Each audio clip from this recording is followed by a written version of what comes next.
నా bad luck. తన ఇంట్లో లేకుండా బయటికి వెళ్ళిపోయింది. ఓహో, బాస్ పెద్ద ప్లాన్ తోనే వచ్చాడన్నమాట.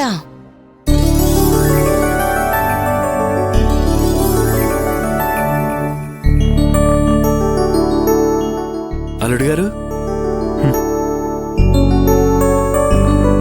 ఎంతసేపు అయింది బాబు వచ్చి? ఇప్పుడే వచ్చాను మావయ్య గారు. అమ్మ వందన, మీ బావగారికి కాఫీ టీ ఏమైనా ఇచ్చావా?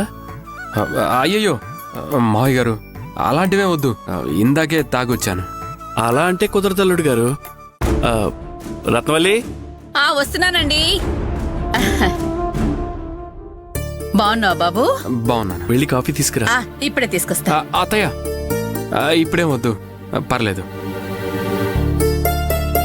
సరే కూర్చోండి అల్లుడు గారు. మీరు కూర్చోండి మావయ్య. ఇంత పొద్దున్నే వచ్చాడేంటో.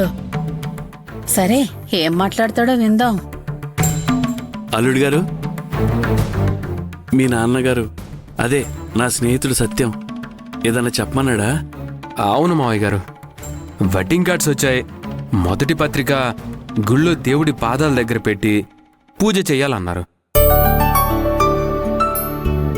అది ఎప్పుడో ఏంటో మిమ్మల్ని ఒకసారి కనుక్కోమని చెప్పారు. ఇందులో నన్ను అడగడానికి ఏముంది అల్లుడు గారు? ఏ రోజు బాగుందో చూసి నాకు ఫోన్ చేసి చెప్పమనండి చాలు. కుటుంబ సమేతంగా మేమంతా గుడికొచ్చేస్తాం. అలాగే మావయ్య గారు. ఒక్క నిమిషం. చూడండి మావయ్య గారు,